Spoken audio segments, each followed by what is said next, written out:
sebenarnya tidak hanya ingin berbagi materi yang saya dapatkan, tapi juga saya ingin mengajak teman-teman untuk berdiskusi, karena hal ini juga nanti akan teman-teman lihat ya.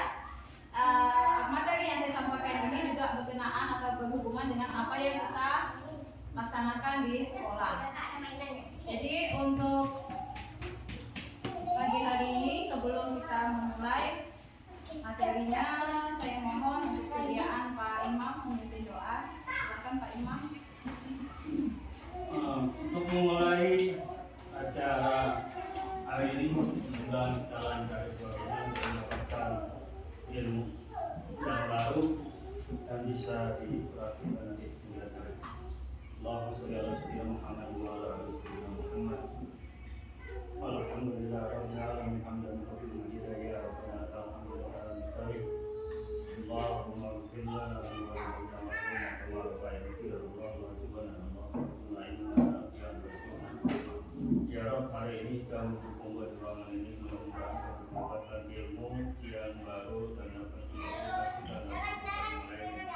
ya Rabb, mudah-mudahan apa yang kami raih ini menjadikan amal ibadah dan sebagainya. Itulah yang kami mohonkan hari ini, memberikan kami kesehatan, memberikan kami kelancaran segala hal kehidupan sebagainya. Rabbana atina fid dunya hasanah wa fil akhirati hasanah wa qina adzabannar. Alhamdulillah rabbil alamin. Al-Fatihah.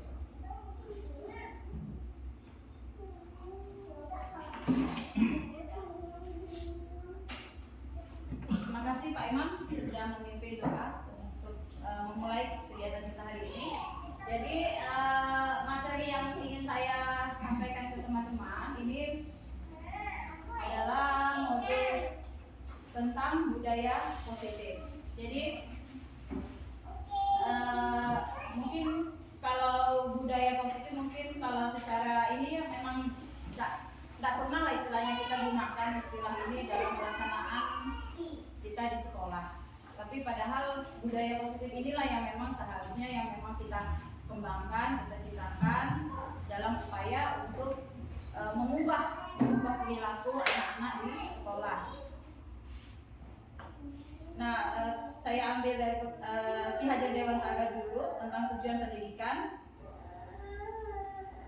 Tujuan pendidikan menurut Ki Hajar Dewantara ini menuntun segala kodrat yang ada pada anak-anak agar mereka dapat mencapai keselamatan, kebahagiaan yang setinggi-tingginya, baik sebagai manusia maupun sebagai anggota masyarakat.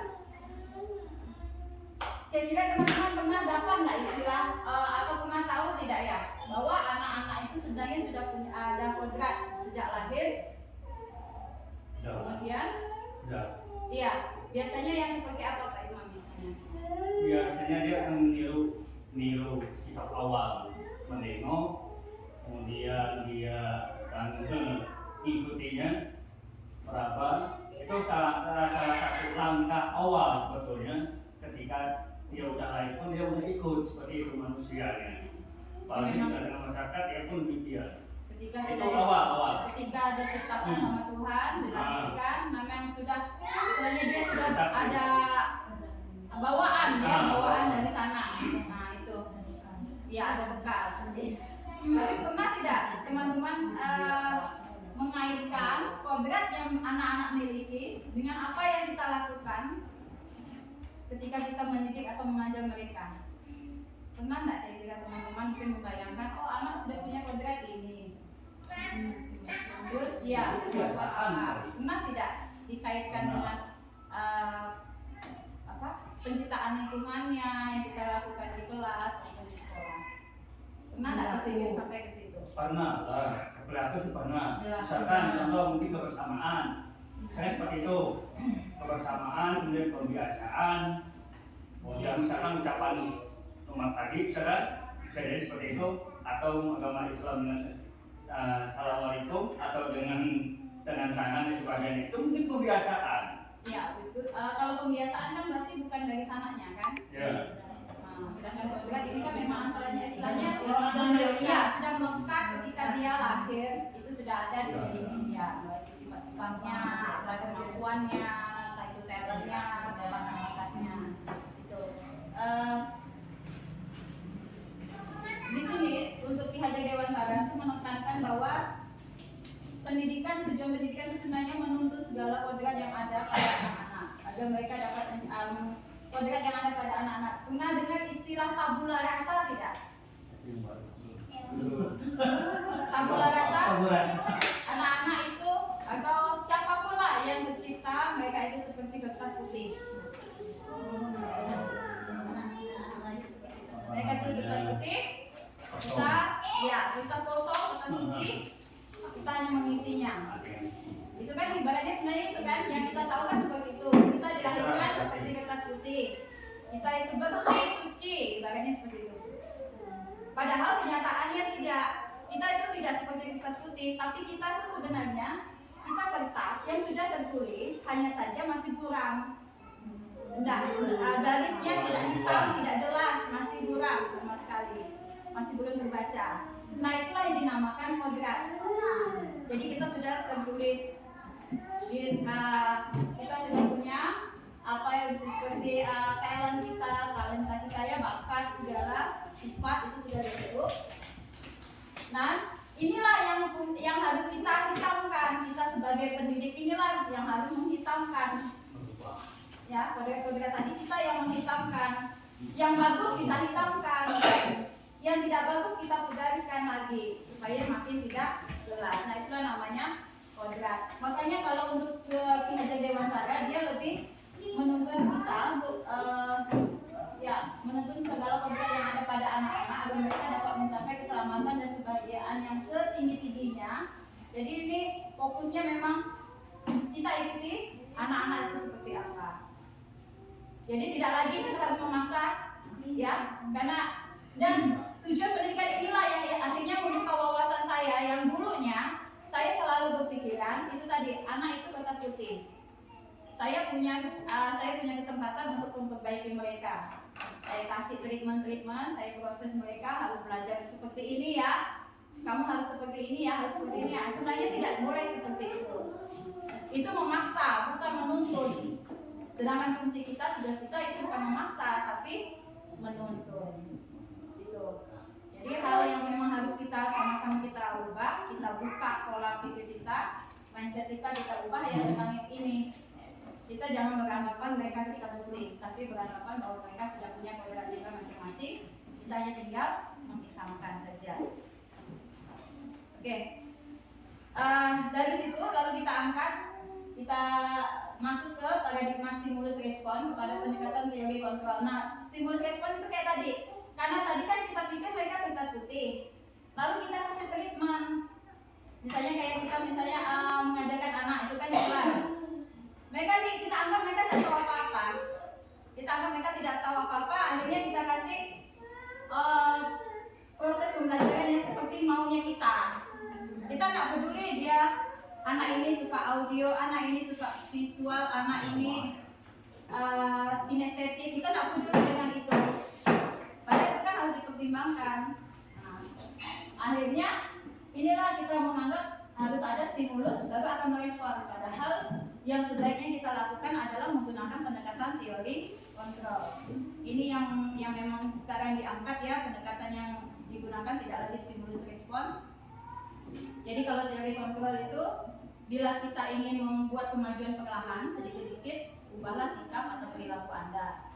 Namun bila kita ingin memperbaiki cara-cara utama kita, maka kita perlu mengubah kerangka acuan kita.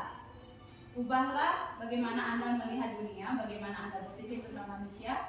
Ubahlah paradigma Anda, skema pemahaman dan penjelasan aspek-aspek tertentu tentang realitas. Nah, ini kita langsung bandingkan stimulus respon yang biasa kita lakukan dengan yang seharusnya kita lakukan atau kita ubah dengan menggunakan pendekatan teori kontrol. Kalau stimulus respon, realitas atau kebutuhan kita sama. Kita menganggapnya kita punya kebutuhan sama. Anak-anak punya kebutuhan sama, harus menguasai bahasa Inggris. Harus. Tapi pada kenyataannya mereka itu punya realitas yang berbeda. Mereka punya kebutuhan yang berbeda. Ada yang tidak perlu, nanti di masa depan dia tidak perlu bahasa Inggris kok. Toh dia nanti hanya sebatas misalnya dia langsung kerja. Jadi dia tidak perlu menguasai full murni bahasa Inggris tuh, sama juga matematika. Mereka tidak terlalu murni atau sosiologi atau kimia, mungkin mereka nggak perlu itu tadi yang kalau yang teori kontrol. Kemudian kalau stimulus tadi semua orang melihat hal yang sama, itu tadi kita beranggapan mereka punya pandangan sudut pandang itu sama, padahal kenyataannya kan tidak, berbeda. Kemudian kita mencoba mengubah orang agar berpandangan sama dengan kita. Nah ini yang rasanya kalau setiap membaca bagian ini ya, saya merasa terpukul. Kalau secara pribadi saya merasa langsung, oh ternyata salah yang saya lakukan. Kita kan selalu beranggapan kita mencoba mengubah orang agar berpandangan sama dengan kita. Kita memaksa orang itu harus sama dengan apa yang mau kita. Padahal kenyataannya tidak harus. Kita berusaha memahami pandangan orang lain tentang dunia. Gitu. Kemudian perilaku buruk dilihat sebagai suatu kesalahan, sedangkan semua perilaku itu sebenarnya memiliki tujuan. Nah ini kalau yang ini nanti ada kaitannya dengan yang pernah Abu Ana cerita ke saya yang gimana tentang pakaian anak itu kan. Kita anggap mereka melanggar peraturan, itu adalah kesalahan. Tapi kenyataannya nanti kita akan lihat. Sebenarnya mereka menggunakan pakaian, mereka tidak rapi, itu ada tujuan. Nah itu yang nanti akan sama-sama kita pikirkan ya. Lalu orang lain bisa mengontrol saya. Kalau untuk stimulus respon, sedangkan sebenarnya hanya Anda yang bisa mengontrol diri Anda. Nah sebenarnya intinya kalau tidak ada kemauan sendiri, itu tadi kayak kita maksa, kamu harus pakai baju kamu harus dimasukkan ya. Itu kan dari kita, orang lain. Tapi kalau tidak ada keinginan dia akan kawan pun dia akan keluarkan lagi. Nah itu makanya dia kita menganggap itu tidak ada tujuan, padahal ada tujuan. Kemudian orang lain bisa saya bisa mengontrol orang lain, sedangkan seharusnya Anda tidak bisa mengontrol orang lain. Jadi itu tujuannya kemauan ya, niat kemauan dari individu masing-masing. Kemudian pemaksaan ada pada saat rujukan gagal atau di sana kalau setiap kontrolnya kolaborasi dan konsensus menciptakan pilihan-pilihan baru. Kemudian yang terakhir ada model berpikir menang kalah. Saya menang kalau saya bisa berhasil mengubah dia, dan dia kalah karena dia sudah berhasil diubah oleh saya. Tapi kalau untuk teori kontrol itu harus win-win solution, sama-sama menang. Saya menang karena saya sudah bisa mengubahnya, dan dia menang karena kebutuhan dia bisa tercapai atau terpenuhi. Itu memang harus kita ubah dulu paradigmanya. Jadi kita tidak berpikir lagi kita akan memberikan stimulus atau respon ketika kita memberikan pembelajaran ke anak atau pendidikan ke anak, tapi menggunakan pendekatan teori lebih ke teori kontrol. Oke. Kemudian, kita sekarang bicara tentang disiplin. Kalau kawan-kawan, kalau kita lihat kata-kata disiplin, biasanya identik dengan apa ya? Ada? Perhatian. Berarti peraturan kan? Kemudian, kalau anak itu disiplin, berarti dia tidak akan disiplin. taat aturan. Iya, taat aturan ya kalau disiplin. Tapi kadang kala kita berpikir kalau disiplin pasti dia hubungannya itu dengan hukuman. Kalau bicara tentang disiplin pasti mikirnya ada hukuman.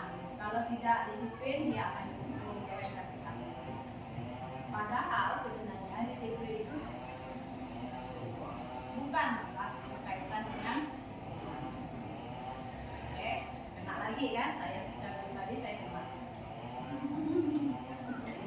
Ya suka-suka kasih salah. Ternyata itu tidak bisa kayak gitu.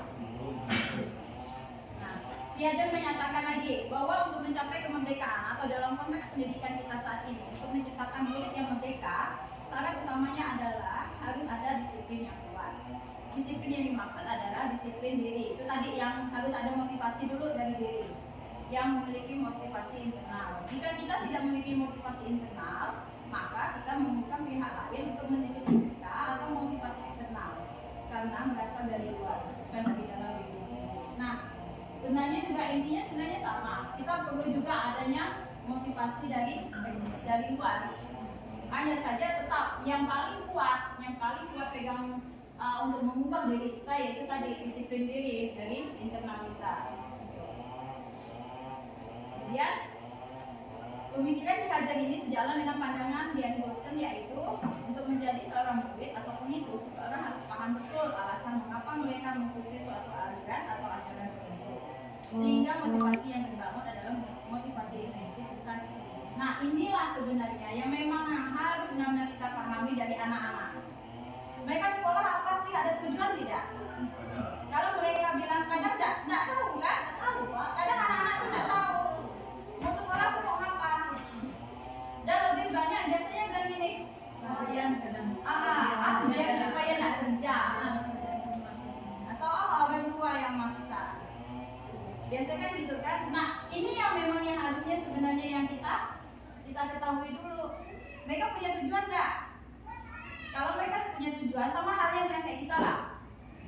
Kawan-kawan ngumpul di sini ada tujuan nggak sebenarnya? Jawaban ini ada tujuan nggak? Enggak. Nggak tahu kan? Nggak tahu kan, tapi nggak ada kan? Nggak ada. Nah, nanti kan setelah kita belajar pasti ada tujuannya. Begitu kan? Nah, oke, Pak Imam nggak ada tujuan kan? Nggak ada tujuan. Tapi kenapa Pak Imam ada di sini? Katanya nanti kan ada yang ingin tahunya. Apa lah? Tujuannya saya. Itulah Nah, ini kan ada tujuan. Kita setelah belajar baru ada tujuan. tujuannya karena ingin tahu. Ya, masalah ingin tahu tentang apa ya? Ini lah ya.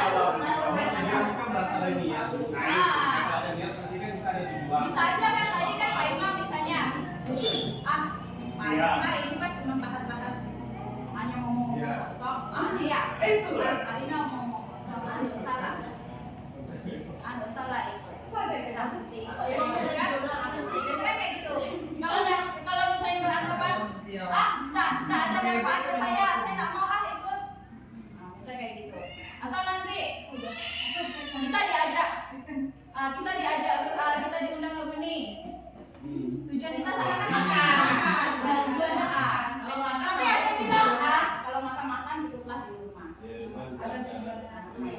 Kan beda ya, nama itu kadang dia mau makan di rumah, sama-sama gitu kan. Tujuannya gitu. Atau mungkin yang punya tujuan lain. Di sini mungkin ada usaha, ada makan, jadi gitu. Jadi apapun yang kita lakukan sebenarnya kan ada tujuan. Sama halnya dengan anak-anak. Anak-anak sebenarnya dia sekolah itu ada tujuan nggak? Kalau dia nggak punya tujuan, kita didiklah itu, kita tuntunlah mereka. Jadi sebenarnya tujuannya apa? Makanya selalu saya tekankan gini, kalau sekiranya nggak mau sekolah, tidak ada pemikiran untuk benar-benar mau sekolah, memang bagusnya nggak usah. Daripada kita paksa, kita mau masih itu susah, nggak akan masuk. Mau itu mau kasih materi, mau itu hanya sekedar mendidik dari sila segala apa kan susah. Kalau nggak ada niat, nggak ada tujuan. Nah itu tadi memang harus kita pahami dulu, anak-anak ada tujuan atau tidak. Itu yang harus kita ketahui. Jadi sebagai pendidik, tujuan kita adalah menciptakan anak-anak memiliki disiplin diri sehingga mereka bisa berperilaku dengan mengacu pada nilai-nilai kebajikan yang universal dan memiliki motivasi intrinsik, bukan ekstrinsik. Jadi itu ya. Berarti dia PR kita bersama, kita tahu dulu anak-anak punya tujuan atau enggak. Kalau memang sekiranya memang ada tujuan, ya udah daripada capek-capek kan. Tujuannya hanya untuk mendapatkan ijazah SMA. Dia nggak jadi untuk 3 tahun di sini dan tidak dapat apa-apa, yang penting pulang. Tidak apa-apa, tapi dia punya tujuan. Nah itu ya tinggal kita tujuan. Dia mau kita bantu supaya ijazah dia tinggi. kalau dia tinggi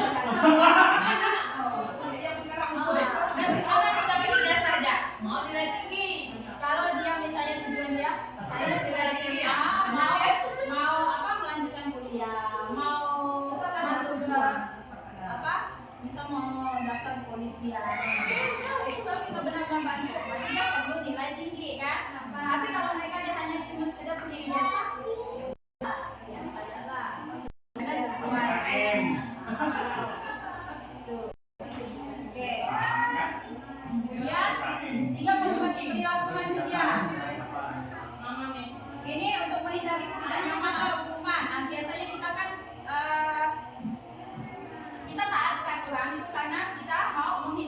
tidak nyaman atau kita tidak mau dihukum. Anak-anak kan biasa kayak gitu.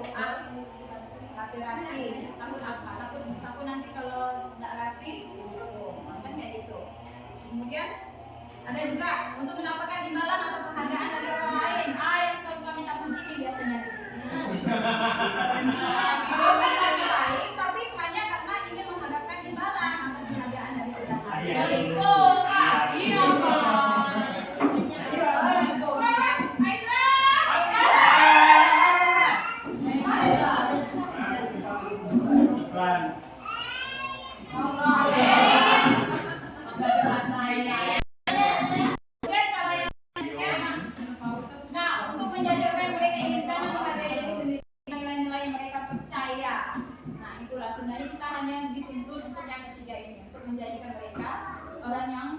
Mereka inginkan dan menghargai diri sendiri dengan nilai-nilai yang mereka percaya. Jadi kita sekarang ini udah mulai berpikir ya, karena kita tahu ajaran baru nih. Soalnya kita sudah mulai berpikir gimana caranya supaya anak tuh istilahnya berperilaku baik, bukan karena takut dihukum, bukan karena juga mau minta imbalan atau penghargaan, mau minta pujian. Salah sebenarnya kalau anak-anak itu sikit-sikit mau minta puji itu sebenarnya salah. Karena apa? Nanti itu akan mempengaruhi mental mereka ketika mereka udah keluar dari sekolah. Jadi sedikit nanti kalau di luar sana masyarakat, misalnya dia udah bergaul dengan masyarakat, kalau dia tidak mendapatkan pujian dari orang lain, maka dia mental dia akan down, kan? Sama dengan hal yang ini kita bahas tentang ranking. Untuk ranking mungkin ada baiknya itu untuk motivasi. Tapi kalau terlalu dan mungkin dari sekolah oke lah ya, terserah lah kalau sekolah mungkin bisa. Tapi kalau orang tua memaksa, kamu harus ranking ya, hari ini kamu ranking 5, kamu bulan depan harus ranking 3, nanti mama kasih hadiah. Nah itu udah masuk mana? Minta imbalan, minta penghargaan. Ujung-ujungnya anak itu akan hanya terlalu fokus nilai dan itu terjadi pada diri saya. Ya, saya ini pengalaman dari SD sama SMA itu taunya cuma buku. Jadi tidurku dengan buku. Ujung-ujungnya apa? Kurangnya saya adalah sosialisasi. Jadi kurang bergaul dengan orang ketika istilahnya ya itulah masyarakat ini agak-agak kebingungan. Seperti apa sih seharusnya kan gitu. Nah makanya kalau anak-anak difokuskan hanya untuk mendapatkan penghargaan, imbalan, itu kita ubahlah sedikit demi sedikit. Kita mencoba mereka untuk menjadi apa yang mereka inginkan. Oke, lalu setiap tindakan atau perilaku yang kita lakukan di dalam kelas dapat menentukan terciptanya sebuah lingkungan positif. Nah, perilaku warga kelas tersebut menjadi sebuah kebiasaan yang akhirnya membentuk sebuah budaya positif. Untuk terbentuknya budaya positif, pertama-tama perlu diciptakan dan disepakati keyakinan atau prinsip-prinsip dasar bersama di antara warga kelas. Nah, hal baru yang saya dapati di sini, kalau di sekolah kan kita ada peraturan sekolah. Nah, dari peraturan sekolah ini kita harus jabarkan lagi menjadi keyakinan kelas. Jadi harus dijabarkan lagi. Jadi kita tidak pakai istilah peraturan sekolah, tapi kita jabarkan lagi menjadi keyakinan kelas. Keyakinan kelas itu yang kita buat antara kita dengan anak-anak yang di dalam kelas. Itu untuk menciurkan ya supaya mereka paham. Kesepakatan itu mereka tahu nanti di kelas harus kayak gimana, di sekolah kayak gimana. Suatu keyakinan akan lebih memotivasi seseorang dari dalam atau memotivasi secara intrinsik. Seseorang akan lebih tergerak dan semangat untuk menjalankan keyakinannya daripada hanya sekedar mengikuti serangkaian peraturan. Nanti kita lihat ya keyakinannya seperti apa. Pembentukan keyakinan kelas. Keyakinan kelas bersifat dari abstrak, kemudian berupa pernyataan-pernyataan universal. Pernyataan keyakinan kelas senantiasa dibuat dalam bentuk positif. Jadi sama kayak saya kenal gimana ya. Kita juga memang kalau misalnya juga anak ya, saya cobakan ke anak saya sendiri lah. Ini kan kalau misalnya jalan suka lari, nggak boleh bilang adek jangan lari, jangan bilang gitu. Adek Jangan gitu. Jadi kata jangan memang nggak boleh dipakai kalau untuk mengajarkan anak. Boleh. Tapi Boleh kan ya. misalnya gimana kalau udah kalian Oh boleh. Bisa. alihkan misalnya kayak gitu kan? Alihkan misalnya kayak gitu. Jadi memang tidak ada kata positif jangan, tidak, itu nggak boleh. Tidak. Jangan. Sikit-sikit lah kita lupa. Sama juga kalau dapat ilmu kayak gitu. Keyakinan kelas sebenarnya tidak terlalu banyak sehingga mudah diingat dan dipahami oleh semua orang kelas. Keyakinan kelas sebaiknya sesuatu yang dapat dilakukan. Kemudian semua warga kelas hendaknya ikut berkontribusi dalam pembuatan keyakinan kelas, lalu bersedia meninjau kembali keyakinan kelas dari waktu ke waktu.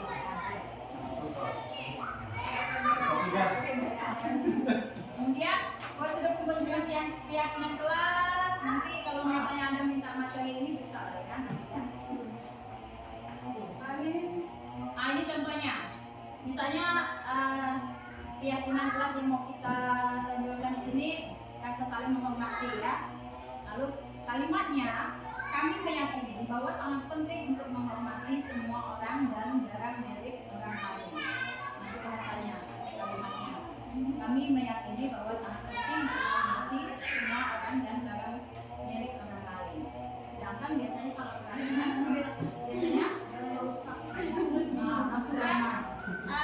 siswa tidak boleh mengganggu orang lain, itu kan tidak boleh kan? Padahal di situ kan meyakini bahwa sangat penting untuk menghormati atau Jangan.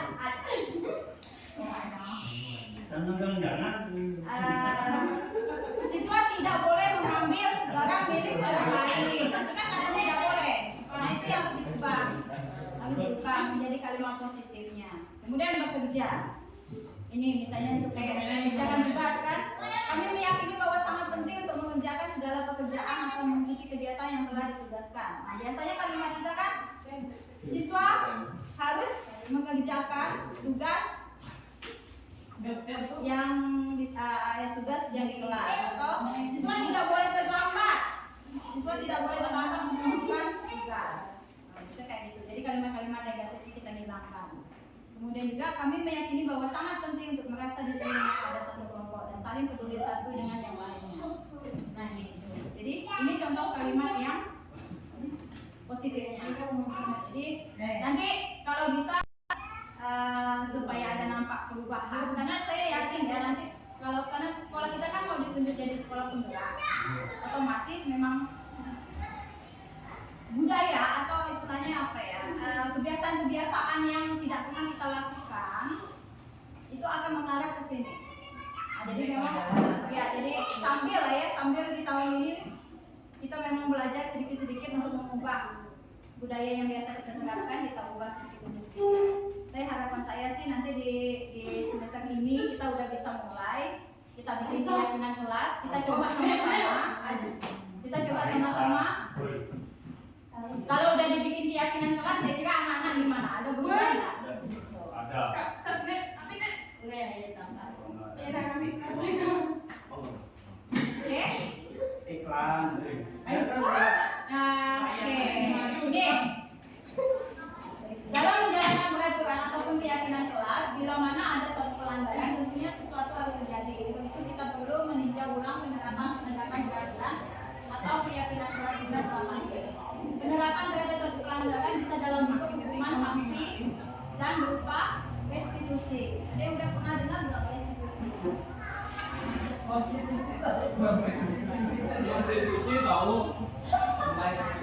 Penanganan ya, jadi teman-teman kalau penanganan siswa jangan lagi menggunakan istilah hukuman atau sanksi, tapi yang kita gunakan istilah restitusi. Nanti kalau kita nanti kalau sudah dipelajari nanti akan paham di situ. Dan ini memang lebih mempelajari tentang psikolog anak. Jiwaan. Iya. Perasaan. Oke. Karena nanti kita akan lihat ya. Nah, ini sini. Dalam penanganan siswa yang bermasalah. Ada. Kalau kita sering memberikan hukuman, nanti akan terjadi identitas gagal. Ya, kalau kita menggunakan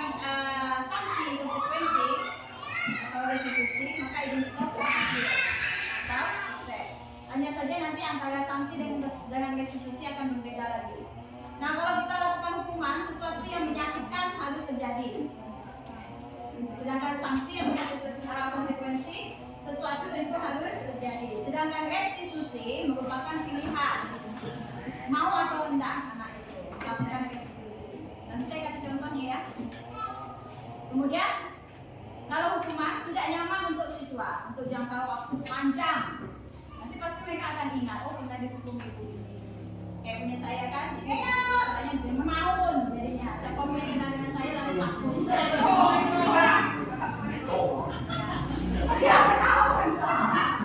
Mereka sampai ingat kan? Nah itu karena hukuman. Kemudian kalau sanksi tidak nyaman untuk jangka waktu pendek, tapi tetap saja lah kan, walaupun masih ada sanksi. Kemudian kalau untuk restitusi menguatkan untuk murid dalam jangka waktu panjang. Berarti saya baik diingat. Ya, mereka hanya akan ingat positifnya aja nanti. Sedangkan hukuman juga, korban mendapatkan keadilan. Kalau sanksi, korban bisa dilakukan. Restitusi, korban mendapatkan ganti, bukan keadilan tapi ganti. Kemudian, murid akan tersakiti kalau hukuman. Kalau sanksi, murid dibuat tidak nyaman. Kalau restitusi, mendapatkan penguatan. Kemudian, sistem tidak akan berjalan bila murid tidak takut. Nah, ini kalau hukuman. Sistem tidak akan berjalan bila murid tidak takut. Sedangkan sanksi memerlukan monitoring dan supervisi terus menerus dari guru. Biasanya kan gitu kan? Sanksi pertama dulu, masih melakukan sanksi lagi, masih melakukan sanksi lagi. Nah itu kan memang agak susah untuk pelaksanaannya. Sedangkan restitusi, murid belajar bertanggung jawab untuk perilakunya. Jadi mereka karena memang udah nggak ada keinginan sendiri, maka mereka akan mengubah perilaku memang berdasarkan keinginan mereka sendiri. Kemudian saya katakan ya, peraturan adalah kamu harus hukuman kan. Sedangkan kalau sanksi, apa peraturannya? Mampukah kamu melakukannya? Lalu ya udah, terima kasih kalau sudah bisa melakukannya. Tapi kalau restitusi, apa yang kamu yakini? Kemudian apa yang bisa kamu lakukan untuk memperbaiki masalah ini? Misalnya kalau restitusi itu tadi anak-anak mengeluarkan pakaian gitu ya. Sebenarnya apa sih yang diyakini mereka dengan mengeluarkan pakaian? Apa sih yang dipercaya mereka?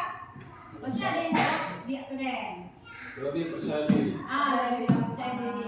Lalu ada yang bilang panas, berat. Biasa. Nah, terus ini kita tanya, kalau sudah melakukan itu, kira-kira itu bermasalah atau tidak? Kita kaitkan lagi dengan peraturan. Kira-kira gimana? Bermasalah. Kalau bermasalah bisa tak perbaikinya? Kita tanya, kita tawarkan. Jadi bukan kita yang menentukan, oh kamu harus langsung ini ya, enggak. Tapi kita tawarkan ke mereka. Iya, bahwa itu adalah satu kesalahan kan.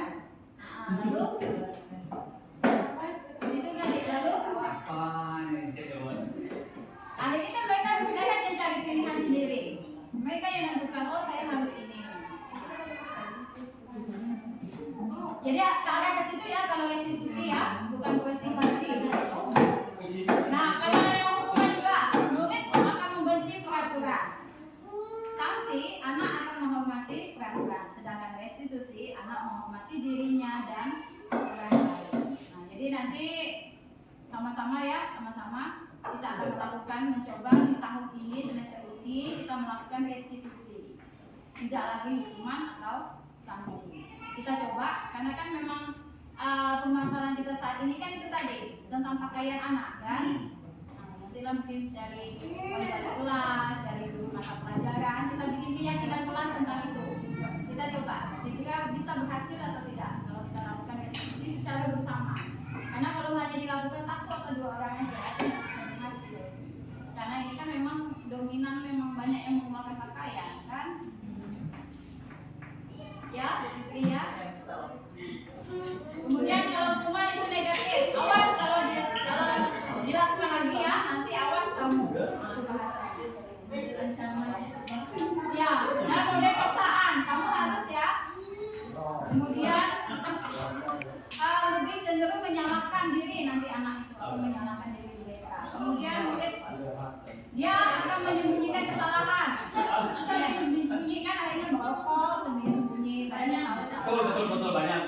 bukan berokok dan salah. Ya beda banyak cacat anak kita. Kemudian kalau yang netral, lakukan apa yang saya katakan. Lalu ada stimulus respon, mendorong kepatuhan, konsep diri baik, mungkin atau anak belajar taat peraturan. Kemudian mencoba membentuk anak dengan penguatan diri. Sedangkan kalau yang restitusi, apakah hal yang sesungguhnya ingin kamu lakukan? Nah, itu tadi ingin kita tanyakan itu. Mereka pakai kita tanya kembali. Sebenarnya apa sih mau mereka lakukan? Masih ada tujuan kan? Kita tanya tujuannya. Kemudian lebih mengenai sikap positif, konsep diri kuat, anak-anak belajar memecahkan masalah, anak paham dalam diri sendiri yang pegang kendali kontrol. Nah inilah nanti yang memang kita akan coba sama-sama kita lakukan. Kita melakukan restitusi sebesar massal ya, restitusi massal anak-anak kita, terutama tentang masalah pakaian. Oke.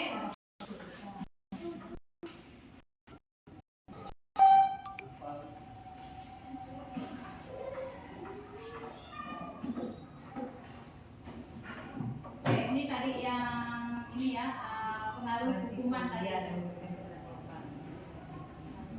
Kalau pengaruh hukuman tadi secara garis besar udah ya. Aisyah. Nah ini ada poin penting lagi yang saya lakukan di sini, bahwa kita semua ini sebenarnya punya 5 kebutuhan dasar, dan 5 kebutuhan dasar inilah yang nantinya yang sebenarnya berkaitan dengan kita ingin mematuhi peraturan atau tidak ya. 5 kebutuhan dasar itu belonging ya, power, survival, fun atau freedom. Oke, kita istilah Indonesianya ada kebutuhan survival dan kebutuhan bertahan hidup. Jadi anak itu ada kondisi mereka ingin bertahan hidup. Anak itu ada kondisi mereka ingin memenuhi kebutuhan kesenangan mereka.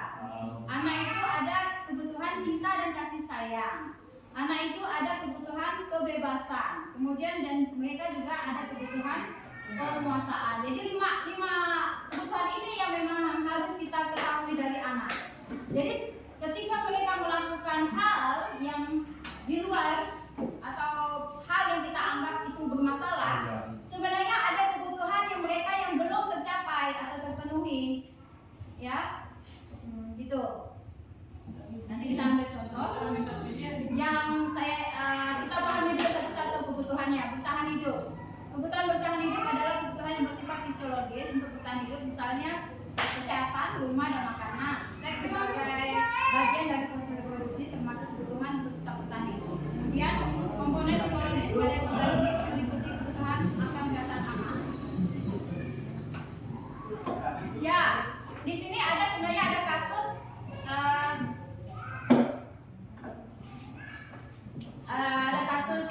Joni ya. Di sini Joni itu dia suka ngambil bekal kawan-kawannya. Ya, jadi dia suka mengambil bekal kawan-kawannya. Sebenarnya kalau kita ketahui sebenarnya kebutuhan bertahan hidup dia ini tidak terpenuhi. Kan dia memang kondisi memang lapar, ya kan? Karena dia mungkin kebetulan dia tidak punya uang, dia juga tidak dibekalkan, akhirnya dia ngambil makanan kawannya. Nah inilah kebutuhan bertahan hidupnya yang tidak terpenuhi. Gitu.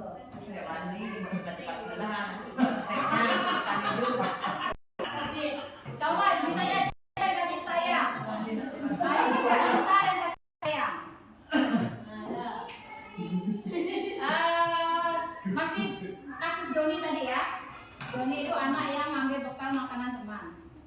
Nah, dia kebutuhan untuk mencintai dan memiliki meliputi kebutuhan dan hubungan dan koneksi sosial, kebutuhan untuk memberi dan menerima kasih sayang, dan kebutuhan untuk merasa menjadi bagian dari suatu kelompok.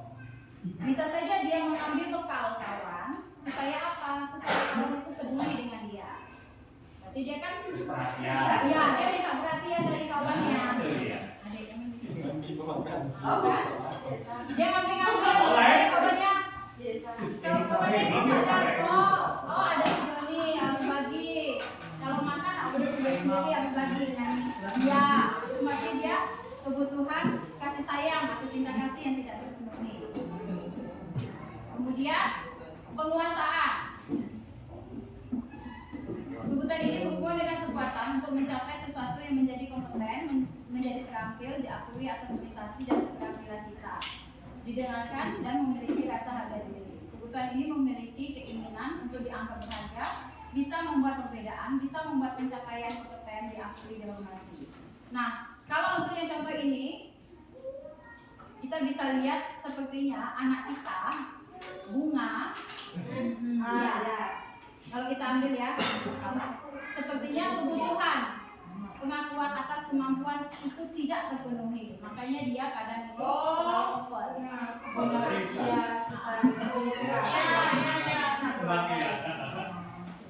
Karena anaknya kan memang over kan? Nah, jadi istilahnya ingin menonjolkan diri itu karena apa? Karena dia mungkin di saat-saat tertentu memang tidak terpenuhi. Dia pengen menyampaikan, tapi pada saat menyampaikan mungkin tidak dikasih kesempatan. Nah akhirnya ya udah dia menonjolkan diri dia, tidak lihat situasi segala macam. Nah kebutuhan inilah yang tidak terpenuhi. Gitu. Kemudian kebebasan. Nah kebebasan ini kayak gini. Anak itu kan tidak semuanya suka menulis, tidak semuanya juga suka membaca, apalagi tidak semuanya suka mendengar. Jadi pasti ada anak yang suka mencatat, dia tidak mau mencatat. Kenapa? Karena itu tadi saya tidak suka mencatat, masa mencatat terus bosan. Kebebasan tidak terpenuhi. Makanya kalau dalam kelas itu tadi coba teknik metode yang kita lakukan itu lebih variasi supaya itu tadi kita bisa memenuhi kebutuhan anak yang suka menulis, kita memenuhi kebutuhan anak yang suka mendengar, kita memenuhi kebutuhan anak yang suka bermain. Jadi memang kebutuhan mereka itu yang kita penuhi gitu, supaya tidak monoton. Kalau tidur gimana? Sama. Kalau tidur, jadi kan kalau anak yang suka tidur itu kebutuhan apa yang tidak terpenuhi? Kurang tidur kali ya. Kan sering kita nengok. Iya apa? Kan ada 5 nih. Tadi bertahan hidup, Semangat dia masuk ke puasanya nih, Masa tidur kali ya. cinta kasih sayang, bisa jadi bertahan hidup. Karena dia Biar itu memang energi, udah gitu kan? mabuk, ya kan? Mungkin malamnya memang dia kerja. Badan. Ya memang salah satunya cara dia supaya tidak pusing, tidak sakit, tidak apa ya udah tidur. Nah, berarti kan dia bertahan hidup. Tidur kan? Jadi anaknya gimana solusinya? Nah ini tadi makanya kita coba, makanya kalau restitusi itu tadi kita tidak langsung tidur dalam kelas, enggak sama langsung itu enggak, tapi kita lakukan pendekatan tadi kita tadi. Kalau dibiarkan Kamu gimana? ngapa ngantuk? Pasti dia punya alasan. Mama dia kalau orang tidur terus. Saya pernah aku meninggalkan anak didik tidur sampai pulang. Nah itu memang harusnya kan ditanya. Harusnya begitu. Nanti pelajaran begitu keluar dia belajar, wah dia ada bicara sama benar dua kali asli 2 kali. Tapi kita punya gini, setelah dia udah keluar dia masih ingat. Sekarang jadi dokter sekarang. Yang sekarang jadi apa namanya perawat 2 orang nih, yang tidur di dalam, emang jadi orang. Nah berarti kan itu Pak, sebenarnya anak yang tidur kayak gitu, sebenarnya mereka bukan bodoh kan? Sebenarnya kan bukan bodoh sebenarnya. Hanya saja itu tadi kebutuhan mereka ada yang tidak terpenuhi. Mereka ingin bertahan hidup, kan tadi kan? Ngantuk, ya udah tidur. Tapi tidur ya hebat. Pasti mereka ada alasan, apa kamu tidur? Hari ini apa tidur? Karena bakat tuh tahu tuh. Itu misalnya tadi, misalnya yang positifnya ya, positifnya itu tadi, itulah karena mereka harus kerja atau numpang di rumah orang. Kan datang ke sekolah memang udah Nah itu yang memang harus kita bantu. Gitu.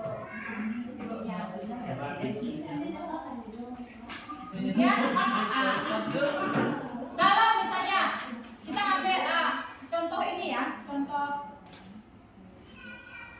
kemarin juga memang akhirnya ada pertanyaan yang kayak gini. Masih ingat nggak siapa anak yang kemarin tuh yang dia pakai sepatu warna, yang perempuan itu pak yang ujungnya langsung kayak masuk siapa sih? Siapa yang namanya ya waktu itu ya?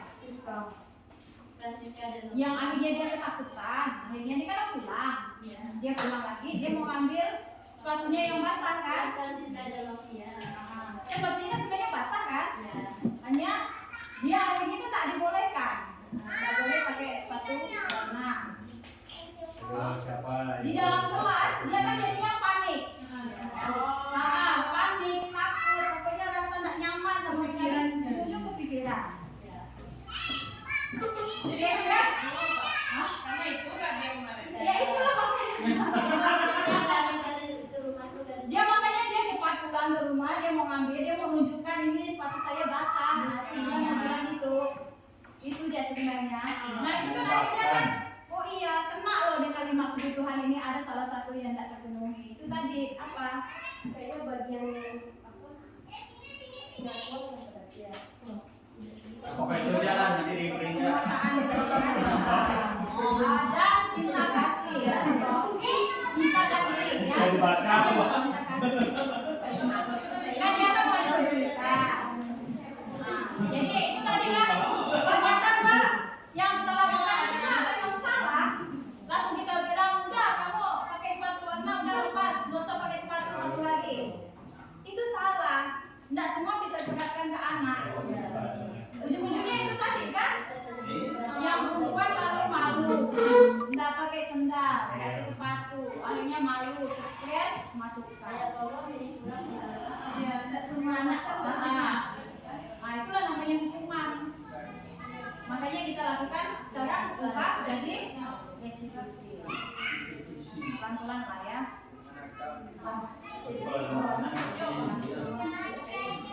Tidak kelainan mental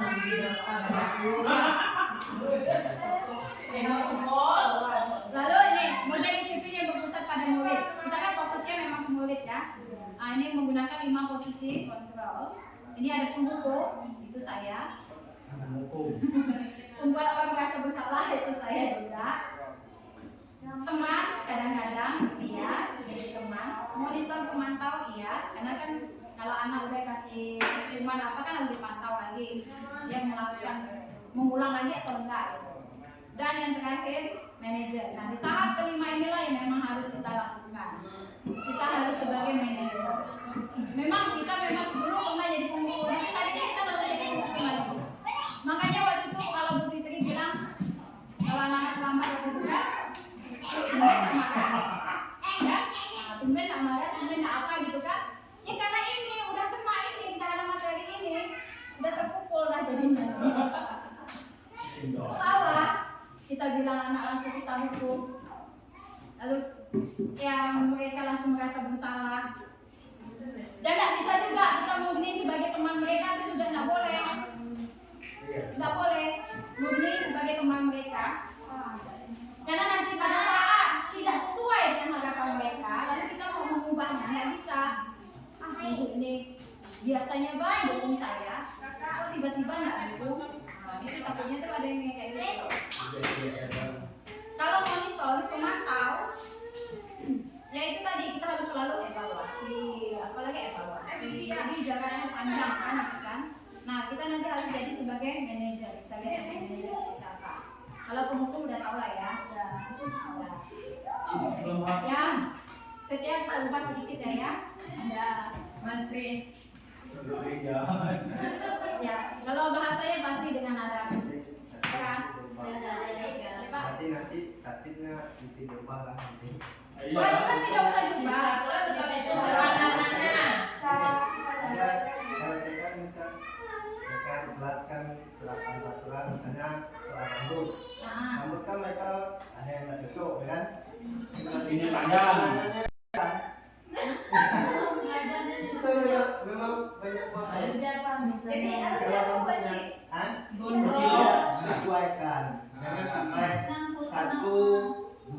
ya kan, sesuaikan. Yang penting kan tidak mengganggu ketika proses belajar, misalnya sering-sering rambut ya, pas rambut, bentuk rambut, ya kan, kalau sudah rapi, ya nggak masalah. Itu pernah saya bahas juga itu masalah rambut. Ya benar.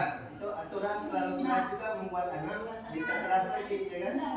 Terus Ada syarat juga, iya. tanggapan mereka, Dan ditanggapi. nah itu lah tadi. Kalau seandainya kan penerapan itu kan tidak bisa disamakan. Kita sebenarnya memang sekali-sekali memang minta juga pendapat mereka. Nah, gitu. Harus minta pendapat mereka. Mereka maunya gimana? Mau seperti apa? Karena ada yang kelas. Mereka kan protesnya. Ya, ini namanya kan. Cuma yang laki-laki memang Terlalu biasakan anak-anak kalau memang nggak tahu orang tua kan, ini kan itu sesuai dengan apa yang kita potong kan. Pas hari kita berikutnya kita pakai topi dan sebagainya kan. Karena baru kan sesuai dengan ya. Aisyah, halo, mereka pasti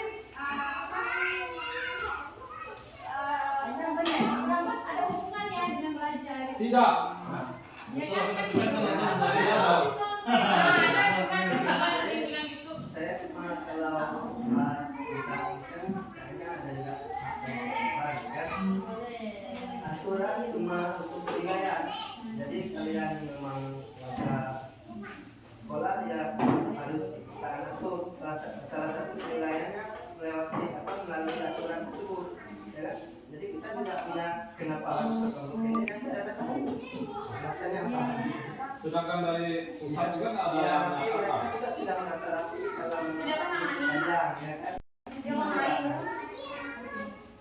Jadi kita mau mempertahankan itu, alasan kita tidak kuat. Jadi ya kita jawaban cuma karena warga sekolah untuk mendapatkan wilayah harus ada aturan, cuma itu tidak bisa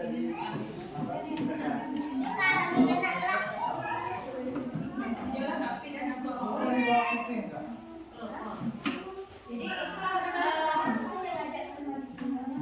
memang harus kayaknya memang peraturan yang ada memang harus kita bahas lagi lah.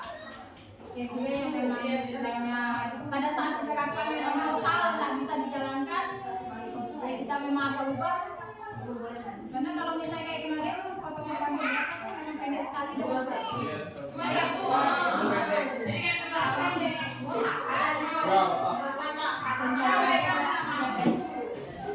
sesuaikan dulu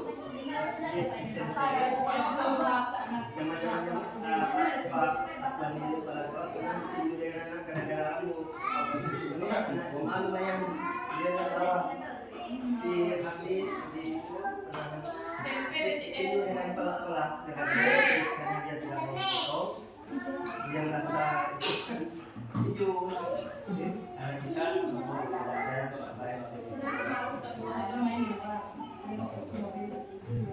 Sebenarnya Pak, apa ya? Apakah dulu satu dua itu dinyatakan benar-benar rapi? Padahal kayak gini rapi. Nah, Beda orang beda gitu. Coba rambut saya kalau potong beda yang pakai ada. Bisa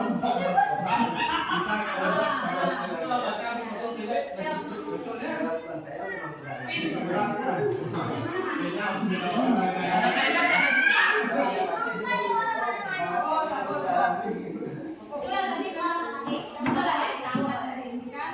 Jadi gimana sih sebenarnya kan yang lebih tahu juga sebenarnya laki-laki.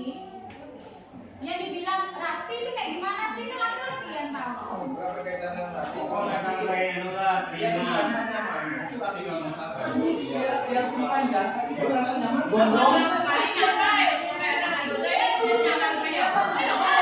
Nah, bisa juga nanti yang di dalam pen kan ada yang ngomong. Itu dia merasa nyaman.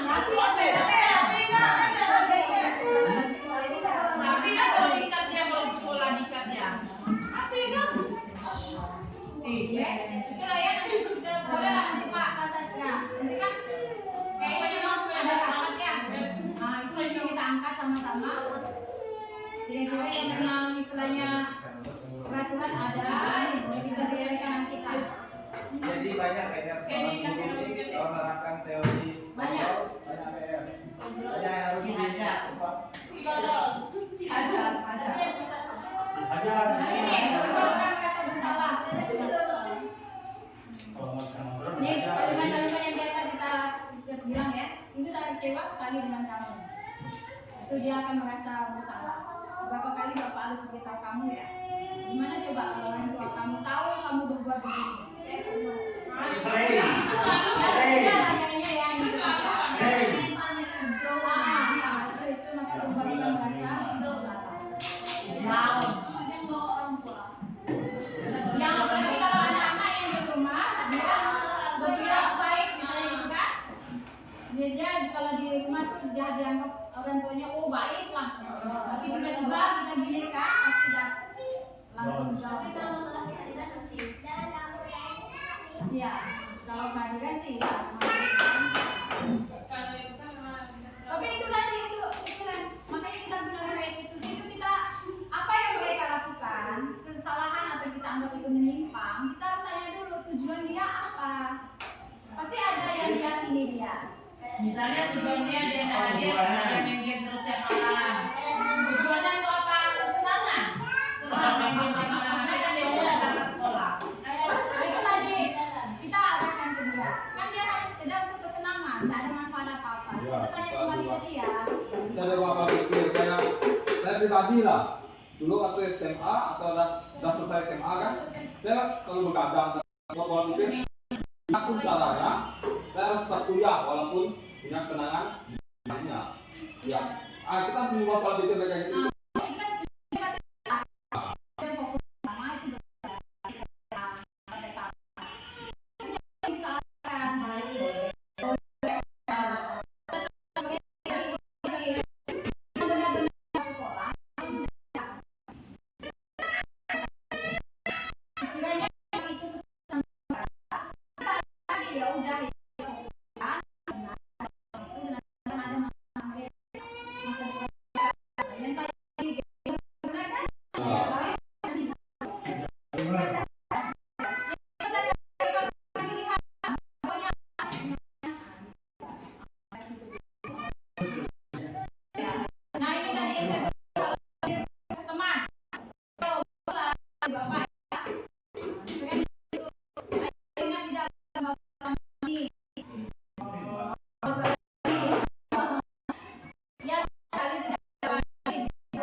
Yang buat hukuman dan membuat merasa salah jangan. Kalau kita manajer itu kayak gimana? Oh, ini bisa ya pada duit karena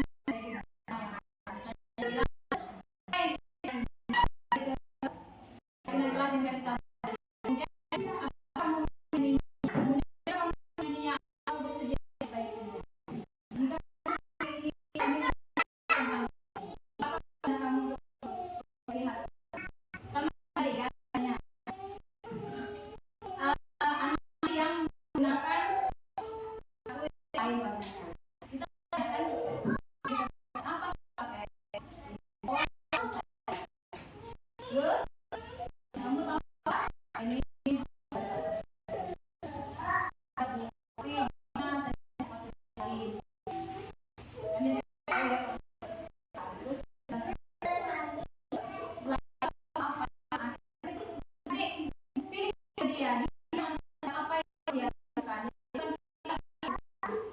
videonya. Oh ya udah, kalau ya ini sudah akhir bukannya ya. Oh ya aku ini saya bisa pakai. Memang sesuatunya kalau untuk bikin solusi saya dia nggak ada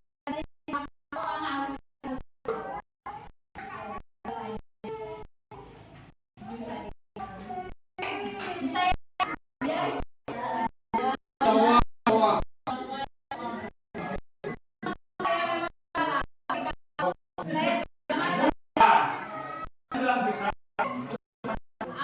Wah. mau sendiri ya itu kawan-kawan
2001 kan.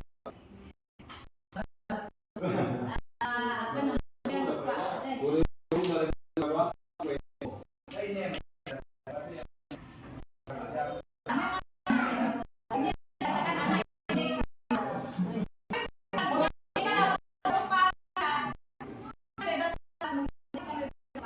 maksudnya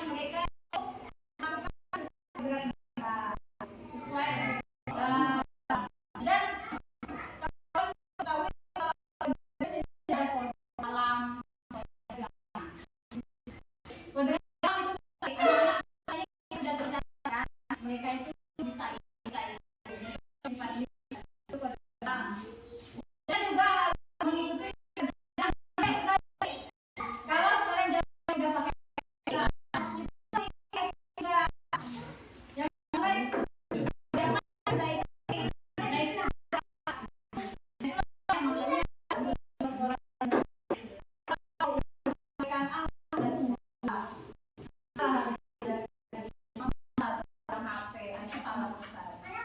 karena yang memang kita harus ikuti memang dua alam dan saudara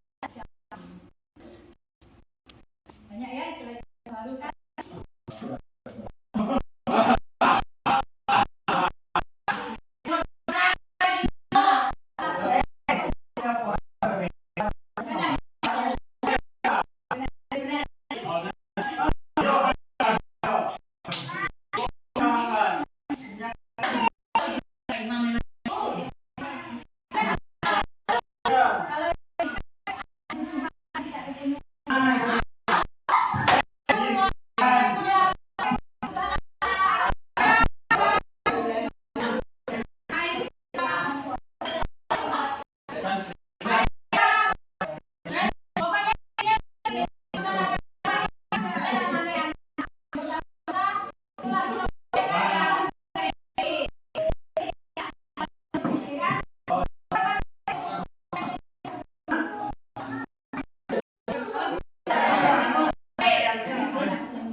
Ini sebenarnya ada dua masalah yang saya banyak di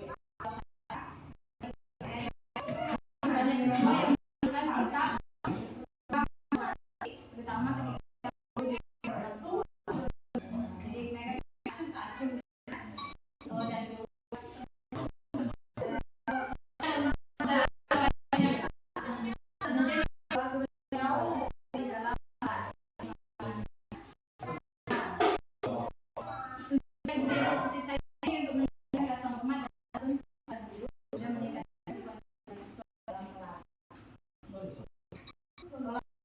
siswa menjadi hormat dan berbalik sekolah kedua sekolah lalu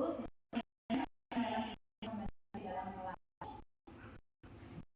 menyampaikan pemeriksaan sebelum masuk kelas namanya tentu dan tidak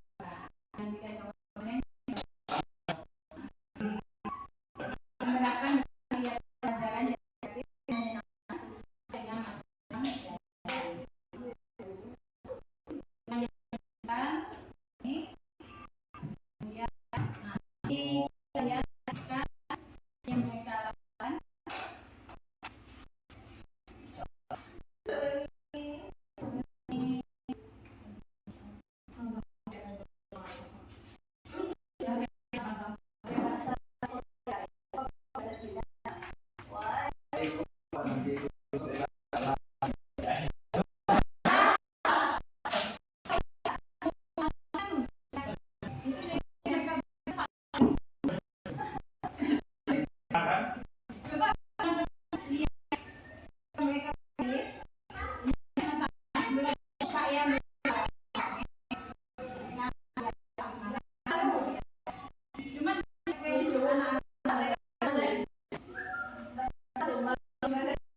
dari saya bilang semua tapi kita dihargai sih bisa kan untuk kita bisa memantau kalau kita orangnya oh ini tahu dia luar biasa gitu. Dan cara budaya positif yang saya biasanya ya untuk motivasi meningkatkan motivasi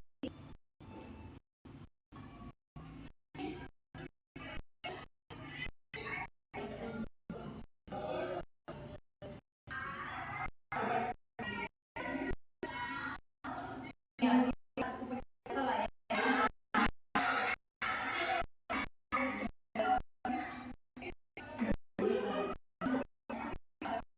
dia kita pastikan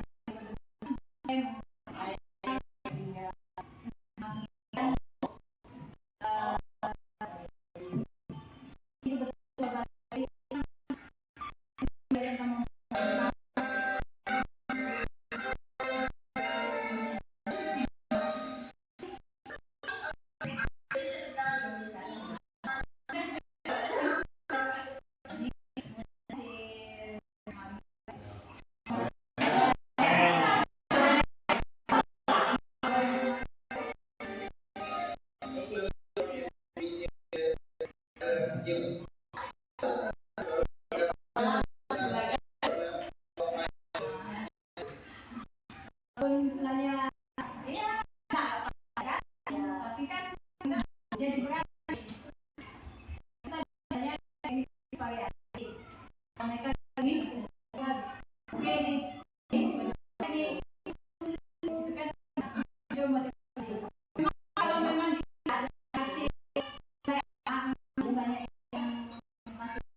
yang bisa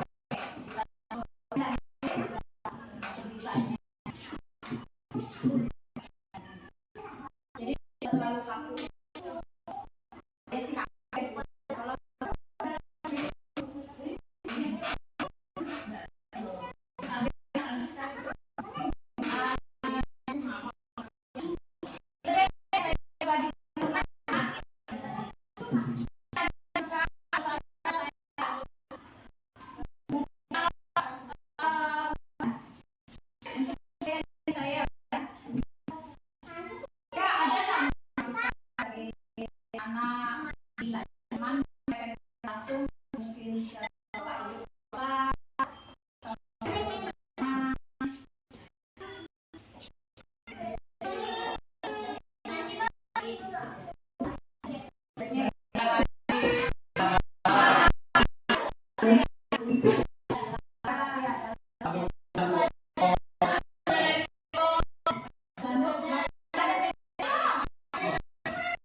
Ada satu materi kita ini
saya pribadi bertahun sendiri. Saya masih saya punya cerita. Menggunakan internet, kadang-kadang menawarkan Anda seperti apa?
dia si baik dia juga. Nah, di situ saya juga kalau dari nah, kadang saya paling guru saya temui tidak pernah dengan guru yang itu salah apa salah jarang.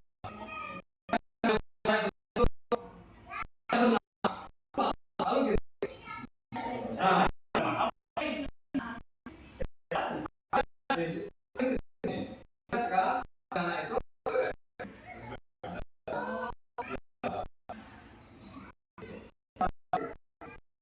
harus Sebenarnya cewek nggak ya.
Bulatkan tekad, kuatkan hati, negeri ini memanggilmu kawan.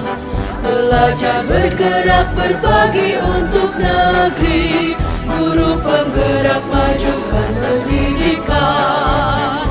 Guru penggerak menghamba pada murid, kreatif rancang pembelajaran. Hargai potensi, tingkatkan prestasi, lahirkan profil pelajar Pancasila.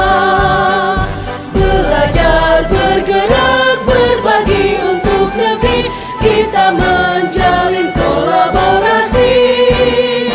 Belajar bergerak berbagi untuk negeri, demi bakti pada Ibu Pertiwi.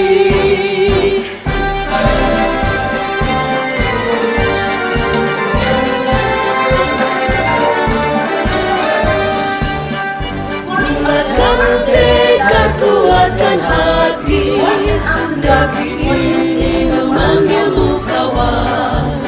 Belajar bergerak berbagi untuk negeri, guru penggerak majukan pendidikan. Guru penggerak menghamba pada murid, kreatif rancang pembelajaran. Hargai potensi, tingkatkan prestasi, lahirkan profil pelajar Pancasila. Belajar bergerak berbagi untuk negeri, kita menjalin kolaborasi. Belajar bergerak berbagi untuk negeri, demi bakti pada Ibu Pertiwi. Belajar bergerak berbagi untuk negeri, kita menjalin kolaborasi. Belajar bergerak berbagi untuk negeri, demi bakti pada Ibu Pertiwi. Demi bakti pada Ibu Pertiwi. Majukan pendidikan, guru penggerak menghamba pada murid, kreatif rancang pembelajaran. Hargai potensi, tingkatkan prestasi, lahirkan profil pelajar Pancasila. Belajar bergerak berbagi untuk negeri, kita menjalin kolaborasi. Belajar bergerak berbagi untuk negeri, demi bakti pada Ibu Pertiwi.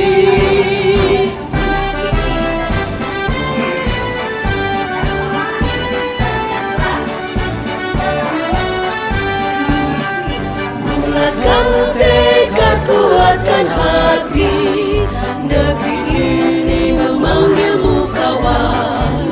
Belajar bergerak berbagi untuk negeri, guru penggerak majukan pendidikan. Guru penggerak menghamba pada murid, kreatif rancang pembelajaran. Hargai potensi, tingkatkan prestasi, lahirkan profil pelajar Pancasila. Belajar bergerak berbagi untuk negeri, kita menjalin kolaborasi. Belajar bergerak berbagi untuk negeri, demi bakti pada Ibu Pertiwi. Perkenalkan, nama saya Andi Saputra, saya dari kelas 12 IS3. Di sini saya menjelaskan tentang pelajaran yang diajar oleh Bu Rita. Sementara Bu Rita mengajar kami sekarang lumayan sabar, kemudian apa yang dia bilang kami mudah mengerti, mudah memahami. semenjak pindah ke ruangan kelas bahasa Inggris, kami mudah untuk belajar, mudah mengerti pelajaran yang disampaikan karena ada di sana sudah ada teknik yang disediakan, dan bahkan pelajaran yang beliau sampaikan kami mengerti karena sudah ada juga buku yang diterbitkan oleh Ibu Rita. Pelajaran menurut saya itu menarik karena sudah ada musiknya, ada nyanyi-nyanyi, dan fasilitasnya juga sudah lengkap. Dan menurut saya pembelajarannya sangat nyaman, santai, kemudian ada canda-candanya juga, tapi itu membuat kami paham tentang materi bahasa Inggris juga. Dan selama pembelajaran ini saya mendapat pemahaman yang luar biasa dari Ibu Rita ini. Nama saya Maya Greta, saya berasal dari kelas 11 IPS 2. Menurut saya pelajaran bahasa Inggris sangat menarik karena pelajaran bahasa Inggris sangat menarik dan sangat asik dan tidak membosankan, apalagi dengan gurunya Bu Rita. Yang bikin tidak bosan itu segala permainan, segala tanya jawab, segala yang berkaitan dengan pelajaran. Kalau kamu? Perkenalkan, nama saya Sepenta Gusnia dari kelas 11 IPS 2. Menurut saya pelajaran bahasa Inggris itu sangat menarik karena di dalam pembelajaran diberikan segala sesuatu yang tidak monoton dan selalu strateginya selalu baru, apalagi yang mengajar itu Rita. Saya bisa mengerti apa yang beliau jelaskan karena beliau menjelaskannya secara detail sehingga saya bisa mengerti semua yang beliau berikan kepada saya. Baik di kelas.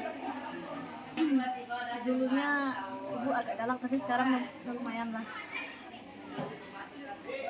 Dulu menurut saya ibu itu agak tegas, agak galak juga, tapi kalau sekarang ibu memang masih tegas, tapi sekarang metode ibu mengajarnya lebih menyenangkan dan lebih seru sehingga serasa saya lebih dekat dengan ibu sekarang. Oke. Dari kami, terima kasih.